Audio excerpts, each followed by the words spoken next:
우리 서로 축복하면서 인사합시다. 사랑하고 축복합니다.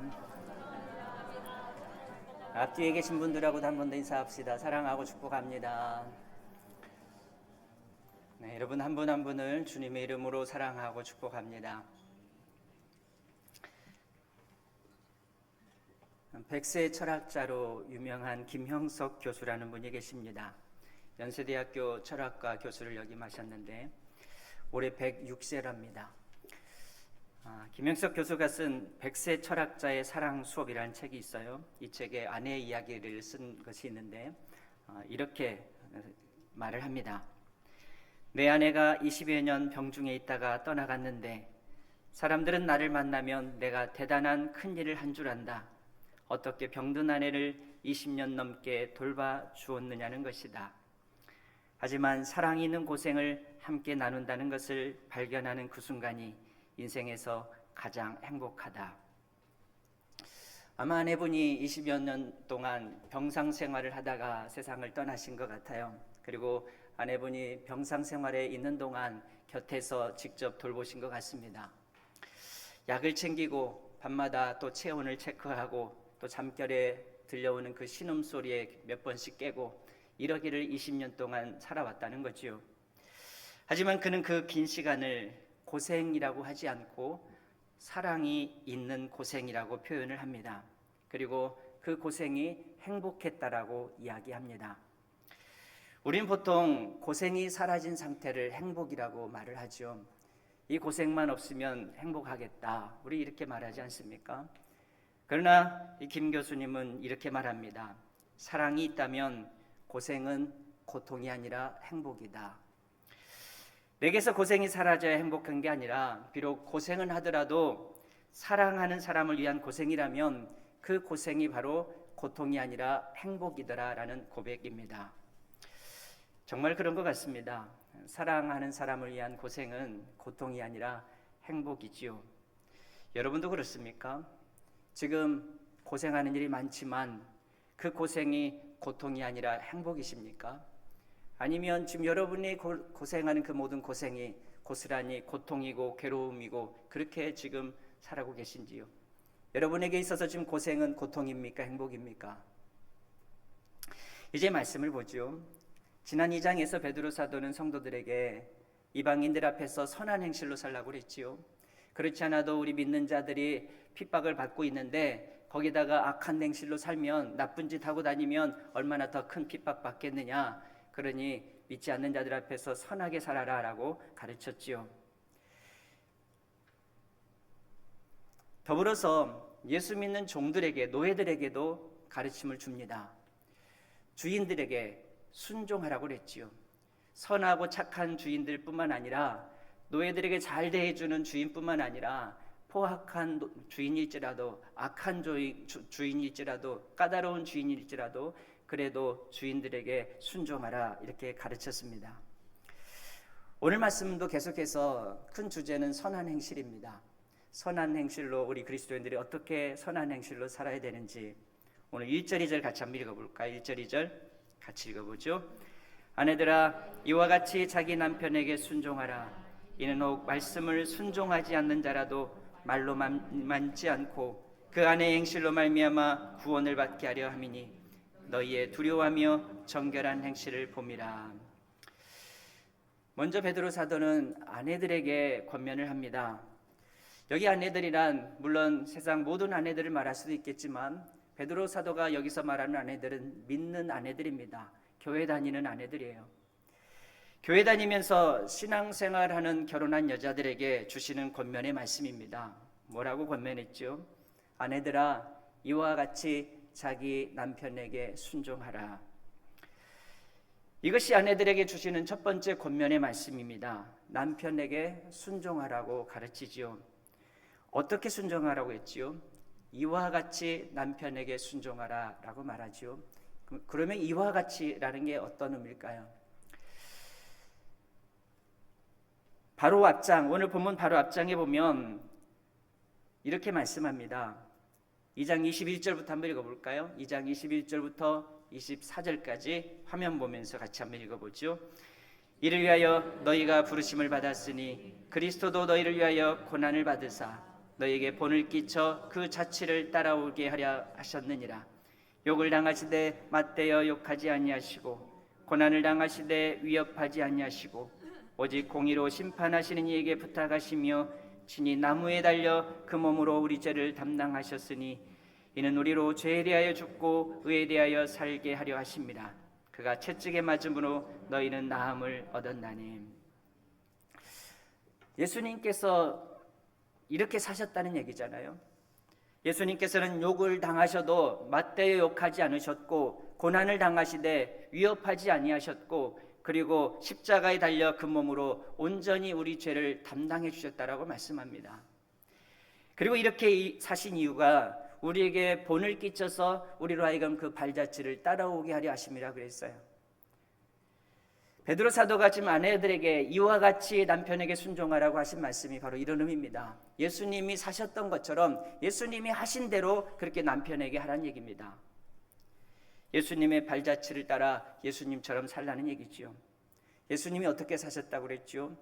욕을 당해도 맞서서 욕하지 않았다고 그랬습니다. 그렇게 살라는 거예요. 남편이 내게 모욕을 줘도 멸시를 해도 그 남편에게 맞서서 똑같이 모욕하고 똑같이 멸시하고 그러지 말라는 얘기지요. 예수님께서 고난을 당하셨지만 상대를 위협하지 않으셨던 것처럼 남편에게 핍박을 당해도 남편과 맞서서 싸우려고 하지 말고 오히려 온유함으로 대하라는 얘기입니다. 무엇보다도 그리스도께서 친히 십자가에 달리셔서 그 예수님께서 우리 허물을 다 사하시고 용서하신 것처럼 남편에게 허물이 있어도 그 허물을 들춰내려 하지 말고 오히려 감싸주란 얘기지요. 그렇게 남편에게 대하고 그렇게 남편에게 순종하라. 예수님이 우리에게 해주신 것처럼 그렇게 하라는 가르침입니다. 사랑하는 여러분, 특히 아내 되신 여러분 지금 어떻게 살고 계시지요? 남편에게 어떻게 대하고 계십니까? 여러분 남편이 여러분을 무시할 때, 여러분을 멸시할 때 여러분 어떻게 하셨습니까? 어떻게 나한테 이럴 수 있냐라며 언성을 높이지 않았는지요? 아니면 예수님께서 그러셨던 것처럼 믿음으로 참아주셨습니까? 또 남편이 여러분을 핍박할 때 어떻게 했습니까? 핍박하고 힘들게 할 때마다 여러분 어떻게 남편을 대하셨는지요? 여러분도 똑같이 맞서서 싸우지 않았습니까? 요즘 같은 세상에 참고 사는 여자 어디 있냐면서 그렇게 싸우고 같이 맞서서 싸우진 않았는지요? 아니면 믿음으로 참아주고 온유함으로 대해주시고 계십니까?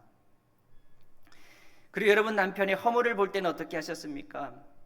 남편분에게 남보기에 부끄러운, 남보기에 창피스러운 그런 허물이 많이 있습니까? 그래서 남 부끄러워서 같이 못 다니겠다라고 그렇게 말하지 않았습니까? 아니면 그 부끄러운 허물도 다 덮어주고 가려주려고 애쓰면서 살아오셨는지요? 베드로 사도는 지금 그렇게 살라고 말씀합니다. 적어도 우리가 믿는 자들이라면, 믿는 아내들이라면 남편들에게 그렇게 해줘야 된다는 얘기지요. 아내 되신 여러분, 예수님께서 여러분에게 본으로 보여주신 모습처럼 이제 여러분도 남편들에게 똑같이 대해 주십시오. 남편에게 순종해 주십시오. 베드로 사도의 말씀입니다. 그러면 왜 베드로 사도는 남편에게 순종하라고 말씀했을까요? 남편이 아내한테 잘해주는 것도 아니에요. 아내를 멸시하고 심지어는 학대까지 합니다. 그런 남편을 어떻게 참아줍니까? 그런 남편의 말을 어떻게 순종합니까? 근데 왜 베드로 사도는 그렇게 살라고 하지요? 물론 상대가 나한테 잘해주면, 남편도 나를 인정해주고 아껴주고 사랑해주면 나도 그렇게 살겠는데, 저는 나한테 함부로 하는데 어떻게 내가 그 사람 온유함으로 겸손함으로 순종할 수 있어요? 왜 베드로 사도는 그렇게 살라고 하지요? 1절에 이렇게 말씀하지요. 말로 말미암지 않고 그 아내의 행실로 말미암아 구원을 받게 하려 함이라. 무슨 말씀이죠? 혹시 남편들이 믿지 않는 불신자라도 믿는 아내가 남편에게 잘 순종하면, 믿는 아내가 그렇게 온유함으로 대하고 허물을 덮어주고 그렇게 남편 제1이라 그렇게 생각하고 섬겨준다면, 그러면 믿지 않는 남편도 이 아내를 따라서 교회 나온다는 겁니다. 여러분, 말로 남편에게 아무리 교회 가자고 해도 남편이 말 들어줍니까? 말 안 듣잖아요. 말로만 교회 갑시다 해도 안 옵니다. 그러나 평소 아내가 남편에게 순종하는 아내라면, 남편을 제일로 알고 섬겨주는 아내라면, 남편이 함부로 해도 그렇게 온유함으로 겸손함으로 그렇게 대해준다면, 그러면 그러는 아내의 말은 들을 수 있다는 겁니다. 똑같이 하면서 말로만 교회 가자고 하면 안 올 거라는 거예요. 그러나 내가 죽어지고 내가 섬겨주고 내가 헌신해주고 내가 받들어준다면, 그러면 그네 아내의 말은 들을 거라는 거지요. 행실로 남편을 구원하라는 겁니다. 말로 구원하려고 하지 말고 행실로, 선한 행실로 남편을 구원하라. 그래서 그렇게 악한 남편이라도 순종해 주라고 말씀하는 겁니다. 아내 되신 여러분, 특히 남편이 믿지 않는 성도 여러분, 이제 남편을 참아 주십시오. 남편의 허물을 가리워 주십시오. 그리고 남편에게 순종하십시오. 여러분의 선한 행실로 여러분의 남편을 구원하시기를 바랍니다. 계속해서 베드로 사도는 아내들에게 이런 권면의 말씀을 줍니다. 3절 4절도 이어서 읽어볼까요? 3절 4절 같이 읽지요. 너희의 단장은 머리를 꾸미고 금을 차고 아름다운 옷을 입는 외모로 하지 말고 오직 마음에 숨은 사람을 온유하고 안정한 심령에 썩지 아니할 것으로 하라. 이는 하나님 앞에 값진 것이니라. 두 번째 가르침의 말씀, 아내들아 겉모습 단장하려고 하지 말고 속모습을, 마음을 단장하고 꾸미라 라는 얘기입니다. 머리를 가꾸고 아름다운 옷을 입고 보석으로 치장하고 이런 것에 신경 쓰려고 하지 말고 마음을 가꾸고 온유하고 정숙하게 하는데 더 힘쓰라는 얘기지요. 이렇듯 베드로 사도는 외모를 단장하는 것보다 마음을 단장하는 것이 하나님 앞에 더 값진 것이라고 이야기를 합니다. 잠언 31장에 보면 르무엘 왕의 어머니가 자기 아들 르무엘에게 가르쳐주는 가르침이 하나 나옵니다. 왕이었던 아들에게 어머니가 이렇게 교훈하지요. 고운 것도 거짓되고 아름다운 것도 헛되나 오직 여호와를 경외하는 여자는 칭찬을 받을 것이라. 현숙한 여인은 외모가 예쁘고 아름다운 여인이 아니란 얘기죠. 진짜로 현숙한 여인은 여호와를 경외하는 여자, 곧 믿음이 좋은 여자가 현숙한 여인이다. 이렇게 아들에게 가르치고 있어요. 아내 되신 여러분 뭘 가꾸고 계십니까? 사실 나이가 들어가면 사람이 초라해지죠. 얼굴에 주름살도 생기고 머리는 흰머리가 생기고 그러면 사람이 점점 초라해 보입니다. 젊었을 때는 안 그랬는데 나이가 들수록 더 그렇죠. 나이가 들수록 내가 더 없어 보이고 더 못나 보이고 그렇습니다. 남들이 볼 때도 그렇지만 내가 보기가 더 그래요. 내가 늘 거울을 보잖아요. 거울을 볼 때마다 흰머리가 늘어나면 그 흰머리를 보면서 내가 더 초라해 보입니다. 거울을 볼 때마다 주름살이 늘어나면 그 주름살을 볼 때마다 내가 더 못나 보이고 초라해 보이죠. 그러면 자연스럽게 외모를 꾸미고 단장하게 됩니다. 화장도 안 하는 사람이 화장을 하고 입던 옷만 입던 사람이 어느 날부터는 옷도 사 입고 그렇지요. 그러나 여러분이 나이가 들어갈수록 외모에 신경을 쓰듯이 나이가 들고 연륜이 더 깊어갈수록 한 가지 더 신경 써야 될 게 있습니다. 다 우리 외모 꾸미지 않습니까? 나이가 들수록 더 신경 쓰잖아요. 그처럼 우리가 나이가 들어갈수록 신경 써야 될 것이 외모 말고도 더 있다는 얘기지요. 그 마음입니다. 나이가 들어가는데 마음이 점점 더 거칠어 간다고 생각해 봐요. 나이는 들어가는데 점점 더 욕심으로 마음이 가득 차 있다고 생각해 봐요. 여러분 그것만큼 추한 게 어디 있겠습니까? 연륜은 깊어가는데 마음은 점점 더 고집스럽고 점점 더 독선적이고 점점 더 완고해진다고 생각해봐요. 여러분 이것만큼 추한 게 어디 있어요? 나이가 들어갈수록 더 사람이 부드러워져야 되고 나이가 들어갈수록 더 인자해져야 되고 나이가 들어갈수록 그렇게 사람이 따라야 되는데 오히려 욕심만 가득 차고 독선과 고집만 가득 차봐요. 그것만큼 추한 게 어디 있습니까? 흰머리가 추한 게 아닙니다. 주름진 얼굴이 추한 게 아니죠. 마음이 이런 것들로 가득 차 있다라면 그것이 정말로 추한 거지요. 이제 겉모습을 가꾸는 것보다 속마음을 가꾸는데 힘을 씁시다. 무엇보다 여러분 마음속에 여호와를 경외하는 믿음, 여호와를 경외하는 그 믿음을 키워나갑시다. 현숙한 여인은 외모가 예쁜 여인이 아니라 여호와 하나님을 믿는 그 믿음이 성숙한 여인이 현숙한 여인입니다.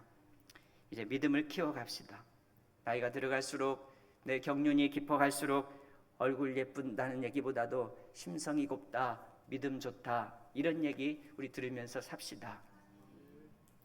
아내 되신 여러분 모두가 남편에게 예쁘다는 소리 듣기를 축복합니다.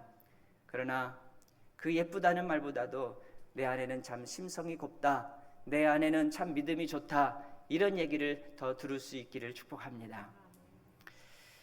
이처럼 베드로 사도는 아내들에게 남편에게 순종하고 또 겉모습을 치장하기보다 속마음을 더 가꾸라고 이야기합니다. 그리고 이제 남편들에게도 권면의 말씀을 주죠. 믿는 남편들에게 뭐라고 말씀했을까요? 7절 한번 읽어볼까요? 7절 같이 읽어보죠. 남편들아, 이와 같이 지식을 따라 너희 아내와 동거하고 그를 더 연약한 그릇이요 또 생명의 은혜를 함께 이어받을 자로 하라. 귀히 여기라. 이는 너희 기도가 막히지 아니하게 하려 함이라. 남편에게 주는 권면의 말씀, 아내를 귀히 여기라 라고 말씀하죠. 왜 아내를 귀히 여기라고 했습니까? 두 가지 이유를 말하는데, 첫 번째 이유가 아내를 연약한 그릇이라 이렇게 표현합니다. 베드로 사도는 아내를 연약한 그릇에 비유하고 있어요. 곧 깨지기 쉬운 그릇 같다는 거지요. 그래서 조심조심 다뤄야 된다는 겁니다. 잘못 다루다가는, 함부로 다뤘다가는 이 그릇이 깨지듯이 아내도 함부로 다루면 깨지기 쉽다는 거지요. 그래서 조심조심 다루라라는 가르침입니다. 남편 되신 여러분, 평소 여러분 아내를 어떻게 다루십니까? 함부로 대하지 않습니까? 뚝배기 다루듯 거칠게 다루진 않습니까? 여러분의 아내는 깨지기 쉬운 유리 그릇 같은 존재입니다. 여자는 남자와 똑같이 대해서는 안 됩니다. 남자들이 실수를 많이 하는 게 밖에서 친구를 대하듯 집에 와서 아내도 그렇게 친구 대하듯 한다는 겁니다. 사실 아내들에게 특별히 잘못한 게 없어요. 다른 사람하고 똑같이 대합니다. 그런데 서운하대요. 섭섭하대요. 화를 냅니다. 당신한테 그런 건 아니고 다 똑같이 해. 나 원래 이런 사람이야. 그런데 아내는 화를 냅니다. 특별히 아내한테만 못되게 구는 게 아니라, 아내한테만 함부로 대하는 게 아니라 모든 사람에게 똑같이 대하는데 아내는 섭섭하답니다. 화를 내요. 왜일까요? 왜 잘못한 것도 없는데 화를 낼까요? 똑같이 하기 때문입니다. 밖에서 남한테 하듯 집에 와서 아내한테도 똑같이 하기 때문입니다. 아내는 질그릇처럼 함부로 대해서는 안 됩니다. 깨지기 쉬운 유리 그릇이라 생각하고 귀하게 조심조심 다루어야 합니다. 남편 되신 여러분, 여러분이 집에서 귀하게 여기는 물건이 있습니까? 남자분들 여러분 무엇을 소중하게 여기십니까? 자동차 귀하게 여기시죠? 새 차 뽑으면 날마다 막 세차하고 닦고 그렇습니다. 또 귀하게 여기는 거 있습니까? 운동 좋아하시는 분 탁구 라켓 막 날마다 막 칠해가지고 막 반짝반짝 닦고 그러지요. 골프 라켓, 골프채, 테니스 라켓, 축구화, 이런 여러분이 좋아하는 그 운동 도구들 얼마나 귀하게 여기고 소중히 여깁니까? 그러면 아내분은 어떻습니까? 여러분 아내도 날마다 예뻐해주고 날마다 쓰다듬어 줍니까? 자동차 세차하듯이 날마다 소중하게 여기며 날마다 닦아주고 그렇게 쓰다듬어주고 예뻐해 주냐는 말씀이에요. 너무 좋다라고 날마다 포옹해 주십니까? 혹시 여러분이 소중히 여기는 그 물건 하나만도 못하게 대하진 않나요? 여러분 아내가 어찌 자동차만 못하겠습니까? 어찌 골프채, 탁구채만 못하겠습니까? 이제 귀하게 여겨주십시오. 말 한마디도 거칠게 하지 말고 부드럽게 사랑스럽게 해주십시오.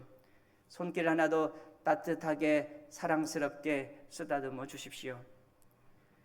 그릇은 깨지면 버리고 다시 사면 되지요. 깨지면 그릇이야 뭐 깨지면 버리고 다시 사면 되지요. 그러나 아내는 그럴 수 없지 않습니까?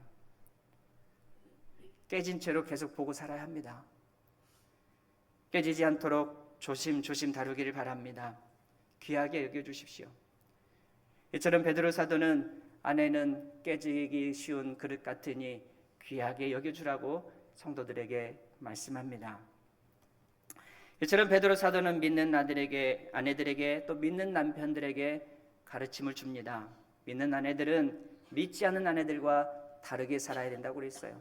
믿지 않는 아내들처럼 그렇게 남편을 대하면 안 된다. 믿는 아내들은 남편을 대하는 것도 달라야 된다. 믿는 남편도 그렇습니다. 믿지 않는 남편들처럼 그렇게 아내를 대하면 안 된다. 믿는 남편들은 아내를 다르게 대해 주어야 된다. 이렇게 지금 말씀하는 거지요. 여러분, 왜 남편에게 순종해야 됩니까? 미운 짓만 나는데 왜 다 참아줘야 되지요? 왜 아내를 귀하게 여겨야 됩니까? 마음에 드는 구석이라고는 하나도 없는데 왜 귀하게 여겨줘야 됩니까? 물론 마음에 드는 구석 하나 없고 미운 짓만 한다면 그런 남편, 그런 아내 순종하기 힘들지요. 귀하게 여겨주고 사랑해 준다는 거 쉽지 않지요.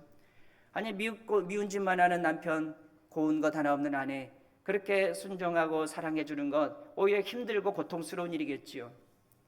그러나 여러분, 그 괴롭고 고통스러운 일에 사랑을 담아 보십시오. 사랑하는 마음을 담으면 그 괴롭고 고통스러운 일이 행복이 됩니다. 남편을 섬기고 참아주는 게 괴롭습니까? 그건 내게 사랑이 없기 때문입니다. 아내를 사랑해주고 귀하게 여겨주는 것이 힘이 듭니까? 그것 역시 사랑이 없기 때문입니다. 아무리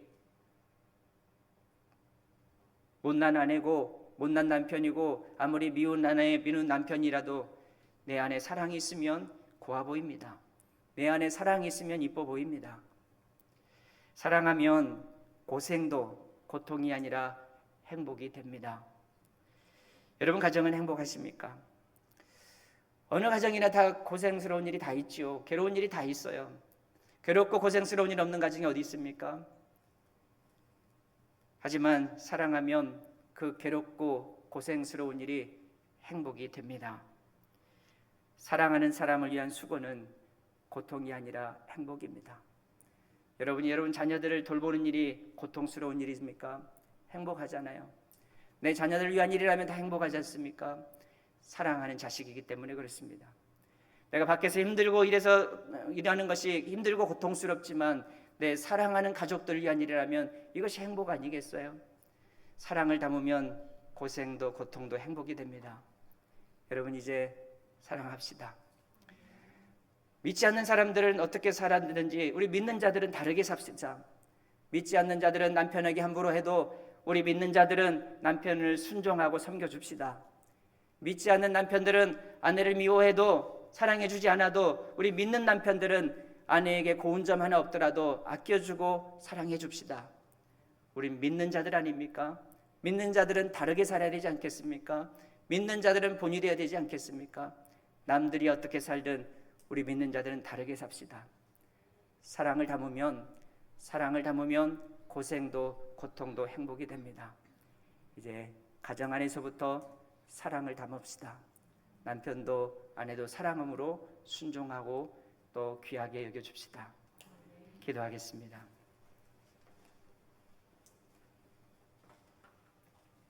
사랑을 담으면 고생도 고통도 행복이 됩니다. 아내를 대할 때도 남편을 대할 때도 가족 누구를 대할 때도 사랑을 담아 대하게 하여 주셔서 하나님 그것이 행복이게 하옵소서. 예수님 이름으로 기도합니다. 찬송가 557장 찬송 같이 부르시면서 드린 예물 봉헌하시겠습니다.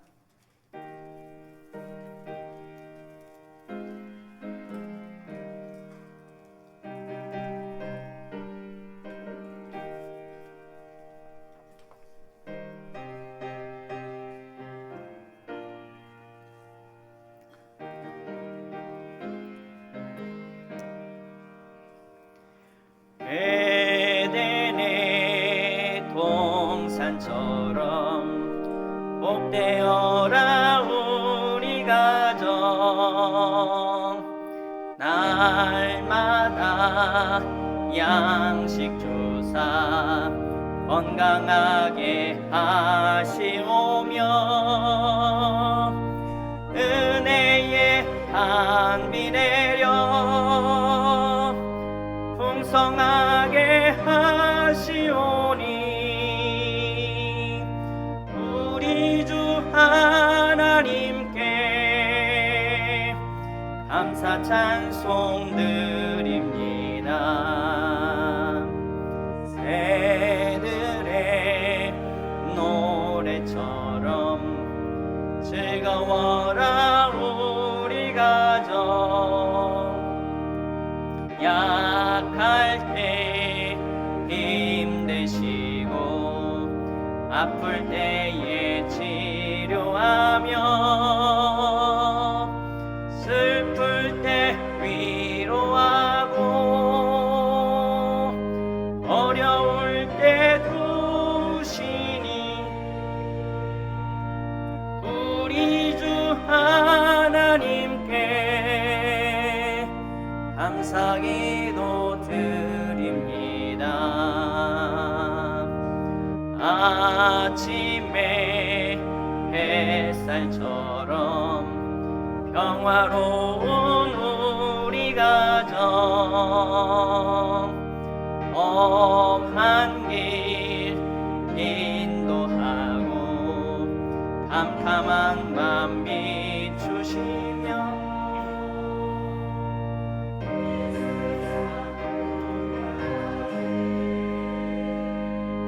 사랑으로 보하니 우리 주 하나님께 몸과 마음 바칩니다. 아멘. 만복의 근원 되신 하나님 아버지, 오늘도 이 거룩한 날 아침 우리를 아버지 앞으로 인도하심을 감사합니다. 주님, 우리의 마음을 드려 주님 앞에 드리고 예물을 드려 구별하여 주님 앞에 올려드립니다. 주님 기뻐 받아 주옵소서. 하나님, 성도들의 예물에 담은 소원들이 있습니다.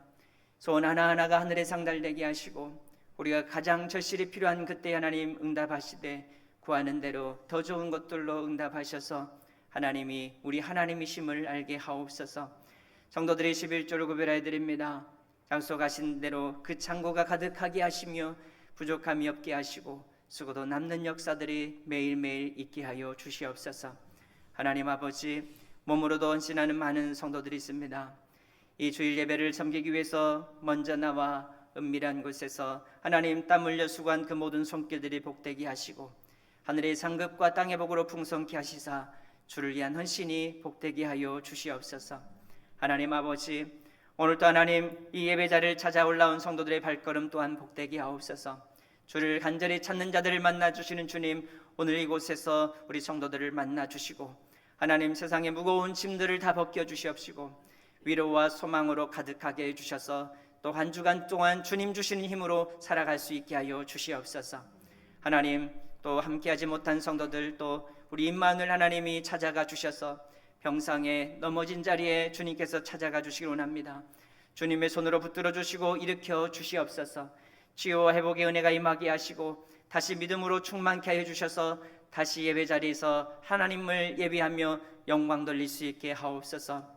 하나님 아버지, 교회를 위해서도 기도합니다. 하나님, 성령이 충만한 교회, 믿음이 충만한 교회, 은혜로 충만한 교회로 세워주시옵시고 또한 날마다 기사와 표적이 나타나는 교회가 되게 해주시사 많은 영혼들이 교회로 오게 하여 주시고 세상에서 방황하는 영혼들, 소망을 잃어버린 영혼들이 이곳에서 소망을 찾고 위로를 얻고 또 하나님을 만날 수 있게 하여 주시옵소서. 하나님 아버지, 이 땅과 열방을 위해서도 기도합니다. 소망이 필요하고 위로가 필요한 곳에 주님 찾아가 주셔서 세상의 소망이 되어 주시고 세상의 위로가 되어 주시옵소서. 전쟁이 있는 곳에, 또 질병이 있는 곳에, 가난과 굶주림이 있는 곳에, 또 재앙을 당한 곳에 하나님이 찾아가 주셔서 그들의 힘과 위로와 소망이 되어 주시옵소서. 하나님 아버지, 또한 우리가 협력하는 형제교회와 또 선교사님들을 위해서도 기도합니다. 그들의 사역지마다 하나님께서 놀랍도록 은혜를 베풀어 주시고 하나님의 돕는 손길이 떠나지 않고 함께하여 주시옵소서. 주 예수 그리스도 이름으로 기도합니다. 아멘. 오늘 새 가족이 있습니다. 환영하고 축복하는 시간 갖겠습니다. 김선아 집사님 인도하셨습니다. 장민정 성도님, 우리 인도자와 함께 잠깐 자리에서 일어서 주시면 고맙겠습니다. 우리 큰 박수로 한번 환영하겠습니다. 네, 자리에 앉아주셔도 되겠습니다. 우리 같이 한번 기도하겠습니다. 하나님 감사합니다. 천하보다 귀한 생명, 또 오늘 또 주님 손으로 여기까지 인도해 주신 것 감사합니다.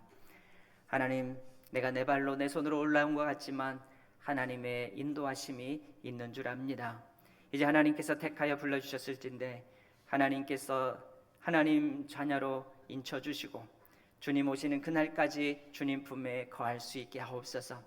우리도 내 육신의 자녀에게 가장 좋은 것을 주고 싶은 마음이 있을진데 우리 하늘아버지신 하나님께서도 택한 자녀에게 가장 좋은 곳으로 예비하여 주셨다가 자녀가 하나님의 이름을 부를 때마다 하나님 예비하여 주시고 허락하여 주셔서 하나님이 나의 아버지됨을 고백할 수 있게 하옵소서.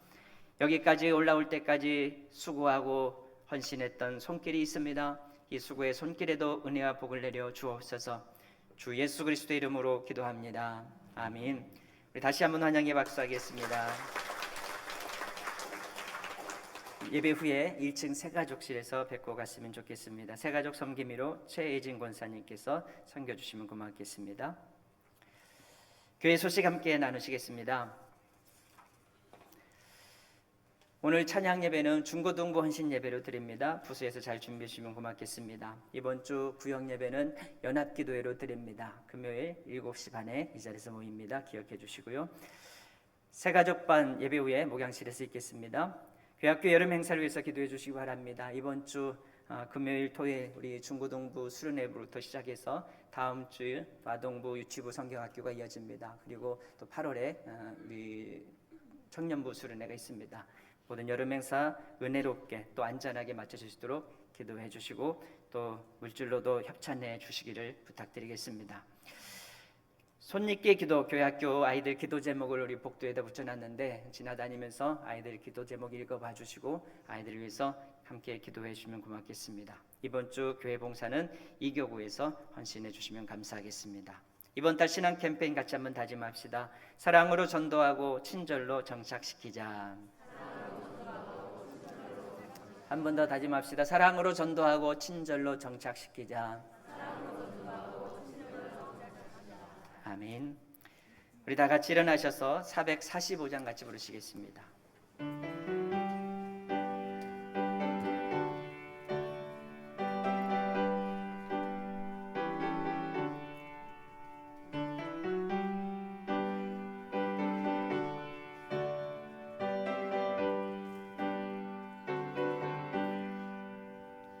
산을 넘어 천국에 가도 빛 가운데로 걸어가면 주께서 항상 지키시기로 약속한 말씀 변치 않네. 하늘의 영광 하늘의 영광 나의 맘속에 차고도 넘쳐 할렐루야를 힘차게 불러 영원히 주를 찬양하리. 캄캄한 밤에 다닐지라도 주께서 나의 길 되시고 나에게 밝은 빛이 되시니 길 잃어버릴 염려 없네. 하늘의 영광 하늘의 영광 나의 맘속에 차고도 넘쳐 할렐루야를 힘차게 불러 영원히 주를 찬양하리. 광명한 그 빛 마음에 받아 찬란한 천국 바라보고 할렐루야를 힘차게 불러 날마다 빛에 걸어가리. 하늘의 영광 하늘의 영광 나의 맘속에 차고도 넘쳐. 할렐루야를 힘차게 불러 영원히 주를 찬양하리.